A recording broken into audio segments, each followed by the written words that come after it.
Hey friends, today I'm going to talk to you about setting up a real estate search online so that you can make sure that you're alerted to the best deals and the best properties as soon as they hit the market. And I'm going to get started right now.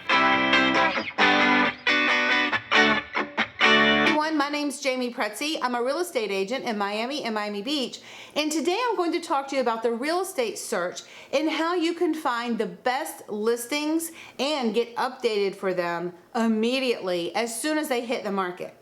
But first, before I get started, I just want to tell you, thank you so much for tuning in every single week. If this is your first time here, hit the subscribe button so you never miss another update. I do put out new videos every week.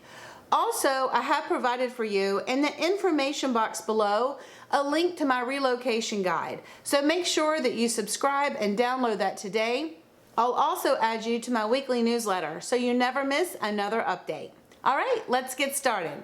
I think the first way that I should explain this to you is to sort of give you a very general, and it is general, overview of how the listing process works. So when an owner hires a real estate agent to list their property for sale, they sign an agreement. That's a listing agreement. And part of that listing agreement involves listing the property in our local MLS database. The MLS is short for Multiple Listing Service, and basically it's just a big database of properties.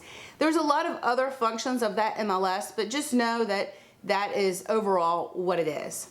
When it hits active in our local MLS, there is a syndication process that happens to syndicate the listings onto a consumer-facing website.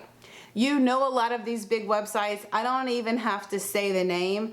I'm sure you're probably already using it. They're all very popular. They've designed these beautiful websites for consumers. But just know they are a third party. And because they are a third party, sometimes the data can be a little bit off. It's the biggest complaint that I hear from agents and also buyers.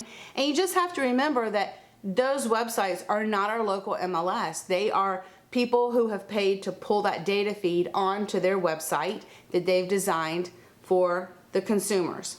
All right, so I want to talk to you about the problems with some of these websites. Number one, the main data and data fields are here. If you've ever taken a class in IT or you filled out a form, you know data fields have to match up in a certain way. And when you're pulling data over from one database into another database, sometimes along the way, that data is not pulled over exactly correctly based on how they have their field set up. I'm sure they try to get it as accurate as possible, but sometimes because, you know, there's a huge database here pulling information to this database, and the way they have it lined up and displayed is not always exactly the same. The second issue I find with some of those websites is they don't update the data really fast. So if I have a buyer set up for a search on my local MLS and we're in a neighborhood that's hot, they need to get that listing as soon as it hits the market, the day right then when it hits the market, not 24, 48 hours or a few days later or a week later after they get the listing alert. So it's just important to know that some of those online websites are not updating fast enough in order to get you your information fast enough so that you can get a head start on the other buyers. The good news is if you are set up on your agent's MLS search, you will probably have a head start on a lot of buyers because a lot of people just don't do this. The next thing that a lot of people don't think about is maybe you have set up the search wrong. Maybe you set up the alerts not to get alerted fast enough. Maybe you have set up the fields wrong. Maybe you're not 100% versed on that neighborhood and where the grid is for that neighborhood, or sometimes some zip codes are mixed in with zip codes of other neighborhoods. So it's very possible when you're doing your own search, because I mean you're not an expert real estate agent, maybe you set up the search wrong, and I see that happen all the time, and I see buyers miss great properties because they just haven't set their search up correctly on those other online websites. Another thing that I find that is very confusing is the online home values, those estimates that you see listed by the properties. What you have to remember is it's an online computer algorithm. That computer cannot go into everyone's house and talk to them and find out what updates they've done to the property. Is the roof new? Have they installed impact windows? Is the garage impact? they're not able to do that at this point.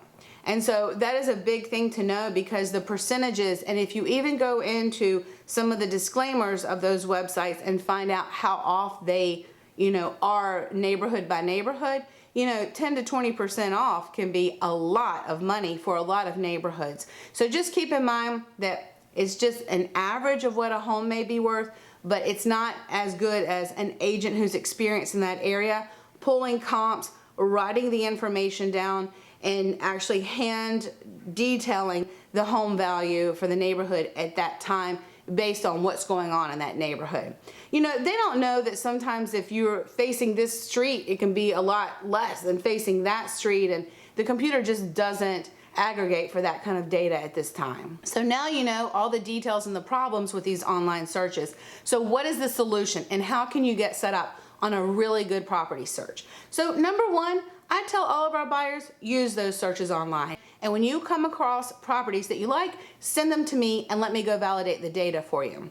Also, let me set you up on a property search inside of my MLS. That way I know I am doing the search correctly for you. I can monitor it for you. I can see what's going on, what you like, what you don't like.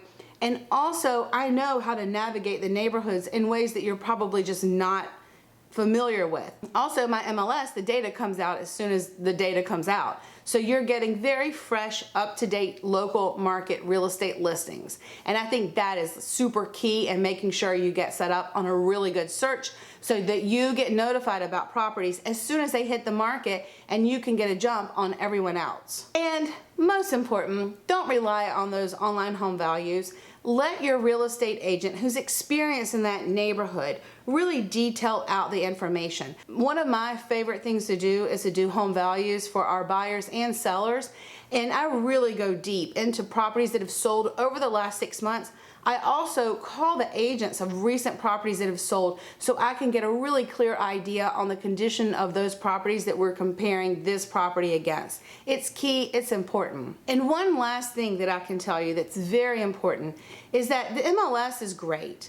I use that MLS every single day, and I know that people love to use those online websites, but there is something to be said for agent-to-agent connections and local market knowledge of a good agent who's working for you. I find in many instances that we have to go deep into our MLS and find properties that may have recently come off the market.